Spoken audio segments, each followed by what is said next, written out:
My mother showed up at my door after 23 years, smiling like nothing had happened. She said she'd come to make things right. Then she asked for $60,000 for my half-brother's college and $3,000 a month to help the family. I just stood there watching the woman who left me and Dad scrape by now, calculating my worth like a paycheck. I shut the door that night, but that was only round one. Because when I caught them breaking into my laptop a week later, I realized this wasn't about forgiveness. It was a heist wearing a mother's face. Before I tell you what I did next, hit like and tell me where you're watching from. Have you ever had family show up only when there's money involved? Your stories remind me I'm not the only one. I grew up in a one-story house off Route 6 in Ohio, where the diner grease never really left my dad's hands. He was David Foster, the kind of man who'd work 16 hours and still save enough warmth to ask how my homework went. When my mom, Marie, packed a suitcase and left us, I was 9. There was no goodbye, just the sound of the front door snapping shut and Dad's breath catching in his throat. That was the night I learned silence can be louder than any fight. After that, it was just him and me against overdue bills. I babysat, delivered papers at dawn, scrubbed tables after school. Every dollar went into a coffee tin labeled rent. We were broke, but we were solid. Dad never blamed her, at least not out loud. He'd just say, "We'll be fine, Ivy. People show you who they are when times get tight." I carried that line like scripture. Through high school, through the nights I fell asleep over math textbooks, through the scholarship letter that became my ticket out. College turned me into a machine work study repeat. I built the life she said she wanted, downtown apartment salary that paid on-time, fridge that stayed full. But success has a way of echoing in the wrong ears. I didn't know she'd been tracking me through old friends, that she knew what I made, what I drove, where I lived. When she appeared that autumn evening, the light was soft orange. My apartment calmed the city hum, fading behind glass. For a second, I thought maybe she'd come to say sorry. Then she smiled the way salespeople do, friendly, but already counting the commission. Caleb, my half-brother, flopped onto my couch shoes on the table, scrolling through his phone like he owned the place. She talked about reconnecting, about family, helping family. Then came the price tag, his tuition, their rent, their fresh start. Her tone was sweet, but her eyes measured every reaction I gave like data points she could use. I wanted to believe this was a mistake, that maybe she just worded it wrong, that she still had some love left. But the way she glanced around my apartment, the way he smirked at my furniture, it all felt rehearsed. That night after they left, I sat at my kitchen table staring at the coffee tin I still kept out of habit. Empty now, I didn't need it anymore. Still, I tapped the lid, wondering if Dad's words had just circled back to test me. Because people do show you who they are when times get tight. And the next time I saw them, they proved it again worse. I didn't hear from her for 3 days after that first visit. Long enough for the hope to fade, but not long enough for the unease to leave. Then a text popped up while I was finishing a report at work. "Mom, can we meet for coffee, just to talk?" I almost deleted it. But curiosity is a dangerous thing when you've spent your life wondering why. So that Saturday, I met her at a cafe downtown, the kind of place where people linger with laptops and playlists of soft jazz. She waved when I walked in, her smile wide rehearsed. Caleb was already there, slumped in a corner seat, his AirPods in. I sat across from them, keeping my coat on my bag still zipped. Mom reached for my hand. "Ivy, I missed you so much. I've wanted to explain everything for years." Her voice trembled just enough to sound sincere. I didn't move. Then explain. She launched into a story about how Dad had kept me from her, how he'd changed numbers, moved towns, made sure she couldn't reach me. Her words spilled fast, too polished to be spontaneous. "He wanted to hurt me," she said, eyes glistening. "You were all I had, and he took you." The cafe noise dimmed around me. For a moment, she almost had me. Almost. But then I remembered the nights Dad came home covered in diner grease, sitting at the table, too tired to eat, still waiting for her call that never came. "You know that's not true," I said quietly. She blinked, the act slipping. "You think your father's a saint? He's a failure, Ivy. He couldn't give you what you deserved." Caleb smirked. "Guess he didn't teach you generosity either." Something sharp twisted in my chest. "Excuse me." He finally looked up from his phone. You make good money, right? I saw the car you drive. Mom just needs a little help with tuition. 60 grand isn't that much for you. Mom placed a hand on his arm, fake chastising. Caleb, sweetie, that's not how you ask. Then turning back to me, we just want a chance to start over. I felt heat crawl up my neck by draining my bank account. Her eyes flashed. Don't say that. Family helps family. That word family felt like a knife. Where was that family when Dad and I were counting coins for groceries? I stood up, voice shaking but steady. You left. You don't get to rewrite history because you need cash. Caleb scoffed. You've changed. Good, I said. That was the point. The table went silent. Her face hardened lips, pressed thin. You'll regret this, Ivy. I stared at her for a long beat, then turned and walked out into the late afternoon sun. My hands were trembling, but my steps didn't falter. Outside, the air smelled like burnt espresso and rain. I didn't know it yet, but this was only their opening move, and I was about to learn just how far family would go. I thought that coffee shop scene would be the end of it, just another ugly conversation I could file away and forget. But a week later, another message came through. Mom, let's start over. Lunch, my treat. Against my better judgment, I said yes. Not because I wanted closure, but because I needed to hear it from her lips, the truth she'd been avoiding. We met at a different cafe this time, a sunny place on Orange Avenue with brass lamps and soft country music, humming from the speakers. She was already there, waving too hard, wearing a pearl necklace that looked borrowed. Caleb was beside her again, tapping on his phone like he couldn't stand to be seen with us. When I sat down, Mom looked at me like she was the injured one. You've been distant, she said, voice coated in honey. I leaned back, crossing my arms. I've been busy working. You remember what that's like? She ignored the jab. You know I really tried with your father. He made things impossible. He didn't want me to be part of your life. There it was again, the rewrite. You left Mom. Her eyes filled instantly, tears on command. He shut me out, Ivy. You were just a little girl. You don't remember. Caleb sighed loudly, flipping his phone face down. Are we seriously doing this? Can we just talk about what matters? What matters? I asked. My car, he said flatly. I need one. College is impossible without wheels. Mom jumped in before I could speak. We thought maybe you could help something reliable, nothing fancy. Caleb smirked. Like a Mustang. Used, maybe. And I need a new phone, too. This one's ancient. I stared at them, both disbelief twisting into something heavier. You're asking me to buy you a car and a phone. After I said no to the tuition, Caleb shrugged. You've got it. What's the big deal? The heat in my chest turned into something solid, something sharp. The big deal, I said slowly, is that you think I owe you. You think you can walk into my life after 20 years and name a price for love. Mom's voice rose brittle. Don't twist this. We're family, Ivy. You're successful. Why shouldn't you help because you weren't there when we needed you? Her mask cracked. You sound just like him, she spat. Always keeping score. Someone had to, I said. Caleb pushed back his chair loud enough to draw eyes. Whatever. You're a joke. You act high and mighty now, but you're still the same scared little girl. Something inside me snapped. You don't know a damn thing about what it took to get here. The cafe went quiet, the sound of steaming milk cutting through the silence. Mom's tears were gone now, her face twisted into something colder.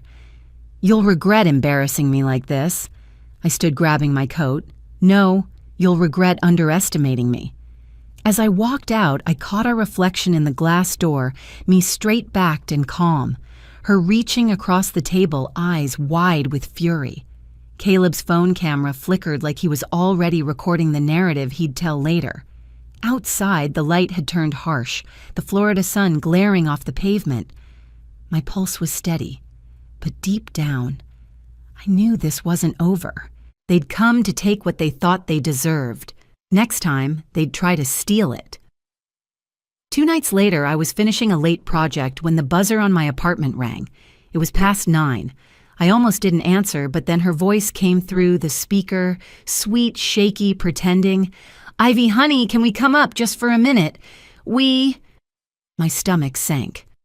I cracked the door open, and there they were again. Mom clutching her purse like a prop, Caleb hovering behind her with that same half-bored expression. My better judgment screamed no, but I let them in. Maybe it was habit, or maybe I still wanted to believe she wouldn't cross another line. She sat down, looking around like she was taking inventory. "You've done so well for yourself," she said. "Dad would be proud." The way she said Dad made my skin crawl. She hadn't earned that word in decades. Caleb dropped onto the couch, kicked his sneakers off on my rug, and started scrolling through his phone. "Nice place," he muttered. "Kinda small, though." I stayed standing, arms crossed. "What do you want?" Mom blinked, all soft innocence. "We just came to talk. It feels good to be together again, doesn't it?" I didn't answer. She sighed dramatically. "I know you think badly of me, but I just want to make things right. Caleb's struggling, and I hate watching him go through what we did." I almost laughed. "We didn't go through anything together, Mom. You left." Something flickered in her eyes. "I had to survive Ivy. You don't understand." Before I could respond, I noticed Caleb had moved from the couch to my desk. My laptop screen glowed. He was typing. "What are you doing?" My voice cut through the room. He turned, smirking. "Relax. Just checking your setup. You've got some security stuff, right?" Two-factor whatever. I crossed the room in 3 strides and slammed the laptop shut. "Get away from that." Mom stood, her voice sharpening. "Don't be dramatic. He's just curious." I flipped open the lid long enough to see my bank portal glowing on the screen. My pulse pounded in my ears, curious about what my savings account. Her tone turned cold. "You've got so much, Ivy. Why hide it? We're family." I stared at her, really seeing her for the first time, not as the woman who'd left, but as someone who'd weaponized motherhood to take whatever she wanted. Then something clicked. Dad's email, the one he used for everything, including my old scholarship forms. I opened the app, unread messages from her address forwarding my income details. My blood ran cold. "You hacked Dad's email," I said quietly. She didn't deny it. "He's careless. I needed to know how you were doing." Caleb snorted. "You should thank her for checking up on you." My voice came out, low, steady. "You violated his trust, and mine." Mom's mask finally slipped. "Your father was a failure, Ivy. He kept you small. I'm the reason you're strong." That did it. I picked up my phone. "You broke into my accounts. You hacked my father. You don't leave, now I call the police." Her face twisted. "You'd call the cops on your own mother." I held her stare. "On anyone who crosses the line." Caleb scoffed. "Chill. It's not that serious." But the look in my eyes must have told him it was.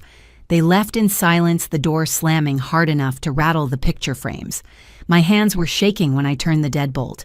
The screen still showed failed login attempts, time-stamped minutes apart. She'd already tried again. For the first time in my life, I didn't feel like that abandoned little girl. I felt something colder, sharper clarity. They wanted a war. They just started one. I didn't sleep that night. I sat at my desk with the laptop open, scrolling through the digital footprints they'd left behind. Failed login attempts, password resets, forwarded emails from Dad's account. It wasn't just a family betrayal anymore, it was data. And data leaves a trail. By morning, I had screenshots, timestamps, IP addresses, everything I needed. That's when I called Mark Sullivan, a lawyer. A friend at work had once recommended, just in case life got messy. Mark didn't waste words. After I finished explaining, he said quietly, "This is criminal access and financial intent. We'll build a case." It felt strange to hand him a flash drive instead of a story of heartbreak, but maybe that was the point. For the first time, emotion wasn't my weapon, evidence was. When I called Dad to tell him, his voice broke. "She used my email," he whispered. "After all these years, she did," I said. "But not anymore." He sighed, the kind of sound that comes from decades of disappointment. "Do what you need to, Ivy. I trust you." 2 weeks later, I was standing in the courthouse hallway, fluorescent lights buzzing above me, clutching a file with my name on it. Across from me, Mark flipped through papers with the calm of someone who's seen every kind of human greed. The hearing was short. The judge reviewed the documentation, her brows tightening. When she signed the order, her voice was firm. Permanent restraining order granted against Marie Stone and Caleb Grant. Those words hit like a bell, clear, final. I stepped out into the Florida heat, the sun glaring off the courthouse steps. My phone buzzed bank notification. Another failed transfer attempt, $10,000 from my savings. My security protocols blocked it instantly, but it proved what I already knew: they hadn't learned a thing. I forwarded the alert to Mark. His reply came a minute later. They just handed you proof of violation. We'll file for charges. For the first time in weeks, I smiled, not out of revenge, but relief. I'd drawn the line, and this time I had the law standing behind it. A month later, word spread through our extended family. My Aunt Ruth called, voice heavy with regret. "Marie's been like this forever," she said. "Lying, borrowing, taking. You were just the latest target." Her honesty didn't heal the wound, but it stitched something closed. Mom and Caleb faded from everyone's lives after that. No more calls, no more guilt trips, just silence. The kind that doesn't ache anymore. By winter, I'd channeled everything into something new, a scholarship fund for kids from low-income families in Ohio. I called it the Foster Grant. It was ironic, I guess, turning their names into something good. At the launch, I handed out the first award to a quiet girl who reminded me of myself at 9. She said, "Thank you for believing in people like me." I smiled. No one should have to earn love with money.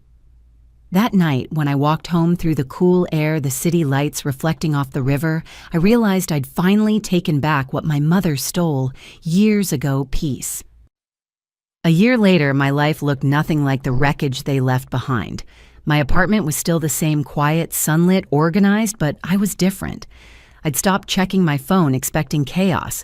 I'd stopped waiting for apologies that would never come. Dad came to visit that spring. He stood in my kitchen drinking coffee from the mug I'd bought him years ago, the one that said, "World's Most Stubborn Man."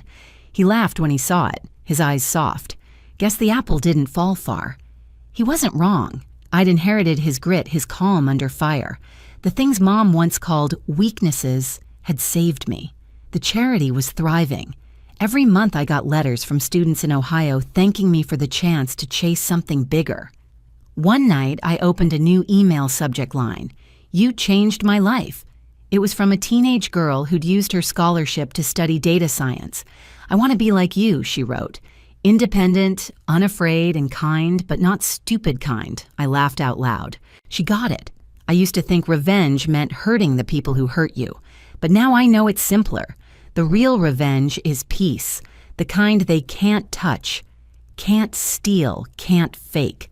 If you've ever had family show up only when they smell success, I want you to hear this. You don't owe them your silence, your guilt, or your savings. You only owe yourself freedom. Tell me where you're listening from and if you've ever had to draw your own line. And if this story hit home, hit subscribe. There's more where this came from.